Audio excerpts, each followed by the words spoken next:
दोस्तों राम राम। आज हम बात करते हैं नींद हमारे शरीर के लिए कितना महत्वपूर्ण है, कितना जरूरी है। दोस्तों भाग दौड़ के जिंदगी में बिगड़ती हुई जीवन शैली के कारण आदमी शरीर की ओर बहुत कम ध्यान देने लगा है, जिसके कारण से शुगर, बीपी, हार्ट, माइग्रेन और खास करके अभी तो देखा जाता है जिसका ट्रेंडिंग कहिए कि किडनी स्टोन होते जा रहा है। आदमी पानी कम पीता है, प्यास लग गया लेकिन पानी पिएगा नहीं, मोबाइल देखेगा, क्योंकि घर में आटा हो ना हो मोबाइल में डाटा डाल के रखा जो है, डाटा को खत्म करना है। या डाटा या मोबाइल आप जो देखना चाहते हैं वह नहीं दिखाता है, मोबाइल जो दिखाना चाहता है वह आप देख रहे हैं। तो इसलिए प्रयास कीजिए मोबाइल में ज्यादा समय मत बिताइए, क्योंकि मोबाइल आपको दिखाता है। अगर मोबाइल आपको दिखाएगा जो आप नहीं देखेंगे, वह मोबाइल दिखाएगा, तो जीवन में आपका कोई लक्ष्य नहीं है, कोई आपका विजन क्लियर नहीं है, कोई आपका गोल क्लियर नहीं है। इसलिए मोबाइल को कम देखिए, कंटेंट बनाइए और अपने जीवन की राह पर चलिए और देखिए सफलता कैसे मिलता है। इसलिए नींद जो है, नींद देखिए बच्चा में भगवान का जो प्राकृतिक नियम जो है या प्राकृतिक सिस्टम जो है, देखिए जब बच्चा जन्म लेता है तो वह 22 घंटा सोता है और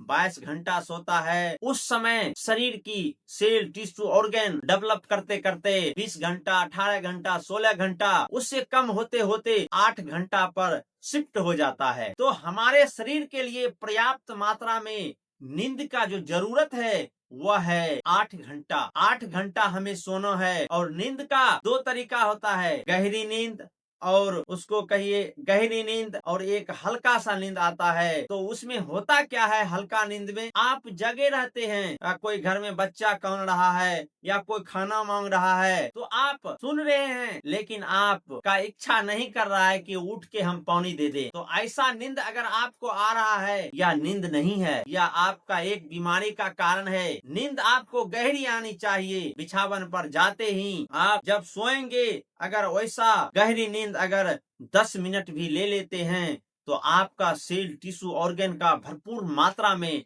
एनर्जी मिल जाता है और सेल रिएक्टिव हो जाता है काम करने के लिए। इसलिए दोस्तों समय से सोना है, समय से खाना है, समय से जगना है, और ब्रह्म मुहूर्त में जगना तो बहुत बेहतर काम है। अगर ब्रह्म मुहूर्त में जग गए, आपका सेल, टिश्यू, ऑर्गन और भी शक्तिशाली से काम करेगा। आपको कोई आप कभी बीमार नहीं पड़ेंगे, आप निरोग रहेंगे। मन जो है, मन को जो आप कहते हैं वही होता है। इसलिए मन में जो सोच रहे हैं वही होता है, क्योंकि चेतना मन, अचेतना मन, अति चेतना मन, यह जो 3 प्रकार का जो मन है, अगर आपको जीवन में सफल होना है, अगर आपको आगे बढ़ना है, आपको अगर बहुत बड़ी मुकाम हासिल करना है, तो आपको चेतना मन से निकलकर अब चेतना मन में जाना पड़ेगा।